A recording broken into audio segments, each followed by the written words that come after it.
আসছেন আমাদের সাবেক ভাইস চেয়ারম্যান, আমাদের এয়ারপুরের গর্ব দেওয়ান মোহাম্মদ মঈনুদ্দিন বিপ্লব ভাইও প্রতিদিনই কয়েকটি করে অনুষ্ঠান করছেন, যেখানে প্রতিদিন হাজার হাজার লোক দোয়া করছে আমাদের সাভার আশুলিয়ার মানুষ, যেখানে সবাই তার সুস্থতা কামনা করছে। এই জন্য সকলের প্রতি কৃতজ্ঞতা প্রকাশ করছি আমার ব্যক্তিগত পক্ষ থেকে এবং আশুলিয়া থানা স্বেচ্ছাসেবক দলের পক্ষ থেকে সকলের প্রতি কৃতজ্ঞতা জ্ঞাপন করছি। আমরা চাই আমাদের নেত্রী দ্রুত সুস্থ হয়ে আমাদের মাঝে ফিরে আসুক। আগামী ত্রয়োদশ জাতীয় সংসদ নির্বাচন তার অধীনে তার নেতৃত্বে বিএনপির সরকার গঠন করুক, এটা আমরা চাই। আমরা দোয়া করি মহান আল্লাহ যেন সেই তৌফিক তাকে দেয়। আর ত্রয়োদশ জাতীয় সংসদ নির্বাচনে আমাদের প্রাণপ্রিয় নেতা ডাক্তার দেওয়ান মোহাম্মদ সালাউদ্দিন বাবু ভাই প্রতিদ্বন্দ্বিতা করবেন।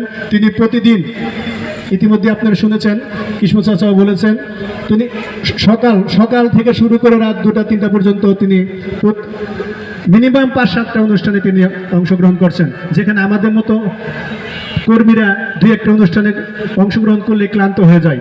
যাই হোক, তিনি প্রাণপণ চেষ্টা করছেন, অক্লান্ত পরিশ্রম করছেন। আপনারা আমাদের নেতার জন্য কাজ করবেন।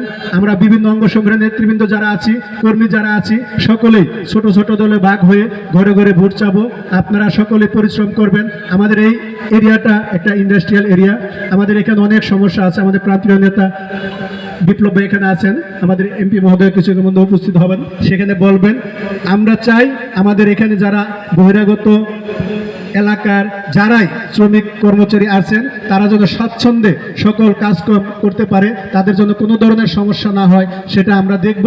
আমাদের নেতৃবৃন্দ দেখবেন, আমাদের প্রান্তীয় নেতা ডাক্তার দেওয়ান মোহাম্মদ সালাউদ্দিন বাবু দেখবেন। তাই আপনারাও চেষ্টা করবেন আমাদের নেতাকে ভোট দিয়ে আগামীতে যেন জয়যুক্ত হয় এবং বিপুল ভোটে তাকে আমরা ভোট দিয়ে জয়যুক্ত করে আগামীতে সংসদে পাঠিয়ে আমরা যেন মন্ত্রী হিসেবে তাকে ফেরত পাই, সেই আশা এবং প্রত্যাশা ব্যক্ত করে সকলের সুস্বাস্থ্য এবং দীর্ঘায়ু কামনা করে আমি আমার বক্তব্য শেষ করছি। ধন্যবাদ সবাইকে। বাংলাদেশ জিন্দাবাদ, দেশনেত্রী বেগম খালেদা জিয়া জিন্দাবাদ, আগামী রাষ্ট্রনায়ক তারেক রহমান জিন্দাবাদ, শহীদ প্রেসিডেন্ট জিয়াউর রহমান অমর হোক, ডাক্তার দেওয়ান মোহাম্মদ সালাউদ্দিন বাবু ভাই জিন্দাবাদ। সবাইকে ধন্যবাদ। আসসালামু আলাইকুম। আশুলিয়া থানা স্বেচ্ছাসেবক দল মোসাম্মদ মাহফুজা বলি এ পর্যায়ে বক্তব্য নিয়ে আসেন মোসাম্মদ মাহফুজা বলি, আশুলিয়া থানা মহিলা দলের সাংগঠনিক সম্পাদক। বিসমিল্লাহির রহমানির রহিম।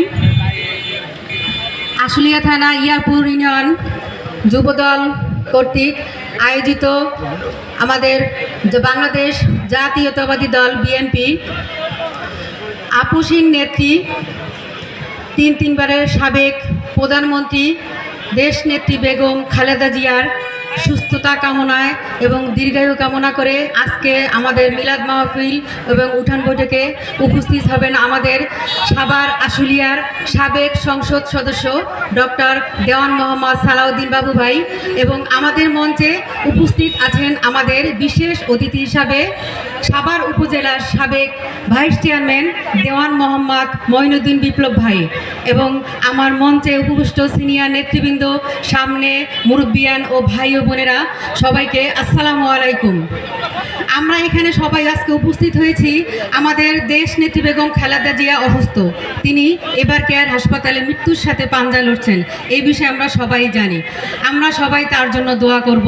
আমাদের সামনে নির্বাচন, আপনারা সবাই জানেন আমরা দীর্ঘ 17 বছর ভোট দিতে পারি নাই, ভোট কেন্দ্রে যেতে পারি নাই। তো আমাদের সেই শুভ দিনটা সামনে আসছে 12ই ফেব্রুয়ারি। আমরা আমাদের